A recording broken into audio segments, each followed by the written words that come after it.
Miris, laporan kekayaan pejabat negara kian melimpah saat pandemi. 42% malah belum lapor. Ditulis oleh Jemi Mamulyandari di steward.com. Fakta banyak warga dan pelaku pengusaha terganggu, terpukul, bahkan hancur perekonomiannya gara-gara pandemi COVID-19 memang nyata senyata-nyatanya. Di masa seperti sekarang ini, jangankan memikirkan laba, bisa bertahan tidak minus dan tidak gulung tikar saja sudah masuk kategori sangat beruntung. Namun, tidak semua pihak mengalami ketragisan yang sama. Di saat pandemi yang membuat turun bahkan menghancurkan banyak sektor ini, justru ada pihak-pihak lain yang makin bertambah kekayaannya. Salah satunya adalah kekayaan para pejabat di Indonesia. Laporan Harta Kekayaan Penyelenggara Negara atau LHKPN mencatat 70% penyelenggara di Indonesia justru memiliki harta yang kian melimpah selama pandemi COVID-19. Rata-rata bertambah 1 miliar rupiah, kebanyakan di kategori kementerian sebesar 58%, DPR atau MPR 45%, gubernur atau wakil 30%, DPRD provinsi 23%, 18% bupati wali kota, dan terkecil DPRD kota atau kabupaten 11%. Enak betul ya jadi pejabat negara di Indonesia saat pandemi di mana sebagian besar masyarakat sibuk jatuh bangun bertahan hidup, harta para penyelenggara negara ini justru kian bertambah. Tidak heran, akhirnya juga banyak yang mengincar kursi pejabat dengan segala cara termasuk menghalalkan cara-cara licik dan keji demi memenangkan jabatan. Yang harus digarisbawahi adalah saya tidak anti dengan kursi pejabat negara. Dengan catatan, raihlah itu semua dengan adu ide, gagasan, dan prestasi untuk membangun negara. Bukan dengan kelicikan demi menggemukkan pundi-pundi pribadi dan juga golongannya sendiri. Seperti itu jugalah kita harus menggarisbawahi jika LKHPN besar itu bukan dosa. Ada kenaikan kekayaan juga belum tentu korup. Mungkin saja nilai aset kekayaannya naik. Bisa juga saham di perusahaannya juga sedang naik. Mungkin juga ada proses jual beli yang mendatangkan keuntungan secara signifikan. Ada banyak faktor yang mempengaruhi sehingga kita tidak boleh main hajar saja menyimpulkan jika hartanya naik berarti dia korupsi ngembat duit rakyat. Kita tidak bisa pukul rata seperti itu. Sebab sekalipun harta kekayaan tercatat turun, jika sedari awal si pejabat tidak jujur saat melaporkan juga sama saja bohong. Hartanya tidak dilaporkan secara lengkap keseluruhan supaya dicatat turun di laporan. Ini kategorinya dosa mengelabuhi.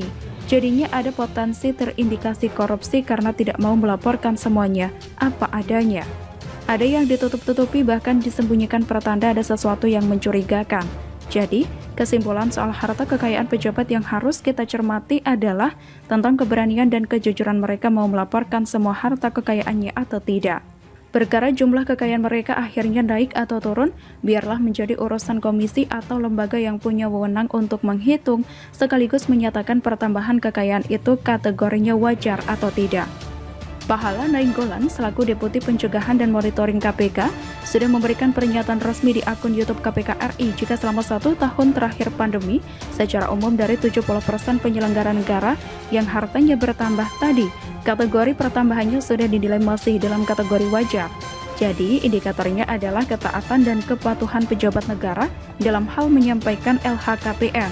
Yang harus kita sorot adalah siapa saja yang sudah melapor dan siapa saja yang belum melapor, bahkan tidak mau melapor.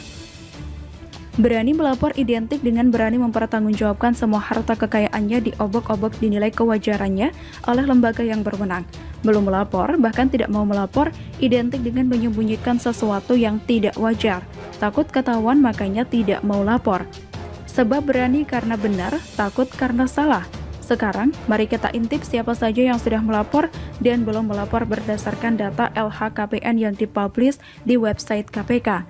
Jokowi beserta para Menteri Kabinet Indonesia Maju semuanya sudah melapor, kecuali Tito Karnavian. Nah loh, KPK juga mencatat per 6 September 2021, anggota DPR RI yang sudah melaporkan diri sebanyak 330 anggota. Dari total kewajiban laporan sebanyak 569 anggota.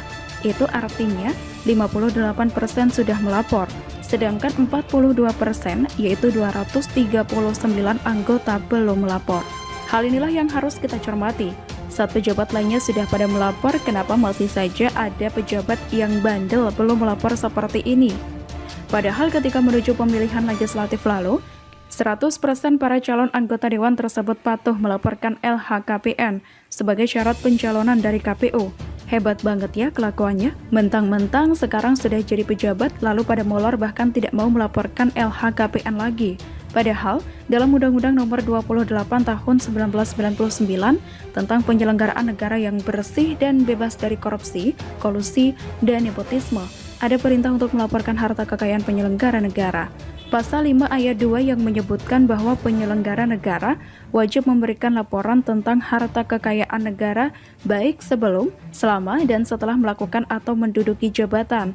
Lucunya, Wakil Ketua DPR Sufmi Dasko Ahmad selaku politikus dari Partai Gerindra mengatakan jika alasannya banyak anggota DPR belum menyampaikan LHKPN karena terhambat oleh kebijakan work from home.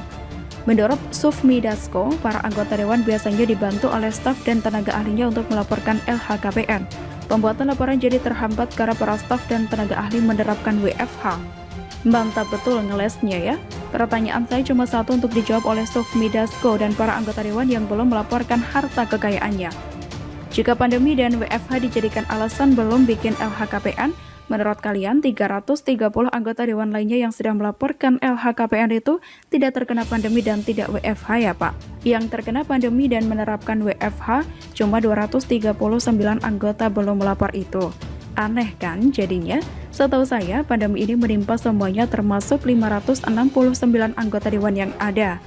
Saat 330 anggota bisa taat patuh melaporkan LHKPN, lah kok berani-beraninya 239 anggota lainnya belum membuat laporan dengan alasan kena pandemi dan WFH.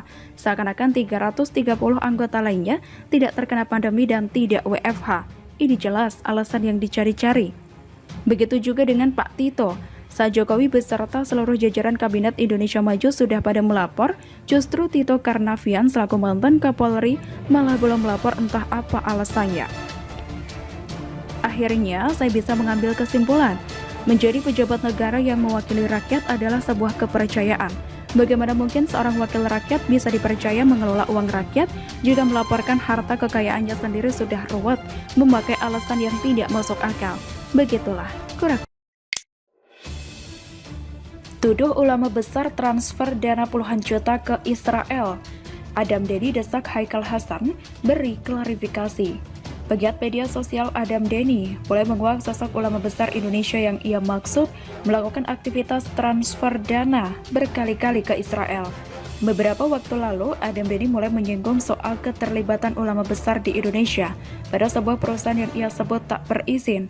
Selain itu, Adam Denny juga menyebut ulama tersebut sering mengirim uang dengan identitas yang disembunyikan, hingga melibatkan badan amal di Indonesia ke Israel yang ia duga dari sumbangan umat. Mission Impossible mengungkap ulama besar yang berkali-kali mentransfer uang ke Israel dan bermain tender dengan perusahaan yang dimiliki tetapi tidak mengantongi izin, ujar Adam Denny seperti dikutip dari akun Instagram @adngrk. Denny mengaku nekat membeberkan bukti-bukti tersebut karena merasa kasihan pada umat yang percaya pada ulama tersebut. Ulama besar transfer uang ke Israel. Ulama besar memiliki perusahaan yang tidak mempunyai izin, tetapi selalu menang tender. Seru nih kalau dibongkar, ujar Adam Denny.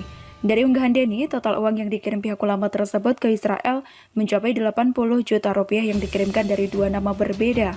Baru-baru ini, Denny menyentil Haikal Hasan di kolom komentar. Adam Denny mendesak Haikal untuk memberikan klarifikasi terkait transfer sejumlah uang ke Israel tersebut. Gua tunggu klarifikasi lo, Beh. Nggak main-main gue sama lo, ujar Adam Denny. Dikutip dari pikiranrakyat.com dari Instagram @haikalhasan_quotes. Di akun Instagram pribadinya, Adam Denny juga mendesak sejumlah pihak untuk segera buka suara. Tolong kepada semua pihak agar melakukan klarifikasi. @Ehwan Kurniawan, @Dandik, @Act4Humanity, @haikalhasan_quotes, ujar Adam Denny dikutip dari Instagram @adngrk. Untuk apa? Dan tunjukkan kepada siapa dana dengan total 80 juta yang ditransfer ke Israel pada tanggal 30 Juli 2020, katanya menambahkan. Adam Denny menilai ada maksud terselubung dari transfer uang ke Israel tersebut. Apalagi, hari pengiriman uang terlampau lama. Setahu saya konflik panas antara Palestina dan Israel pada tanggal dan tahun tersebut belum terjadi. Jadi, tidak ada alasan jika dana itu untuk dialihkan ke Palestina untuk membantu umat, ucap Denny. Denny bahkan mengancam Haikal Hasan akan membeberkan bukti lebih banyak jika Haikal dan pihak terkait tak segera memberikan klarifikasi. Tuduhan ini kemudian menjadikan publik makin penasaran dan bertanya-tanya apakah Haikal Hasan benar terlibat dalam transfer uang ke Israel. Bagaimana menurut Anda?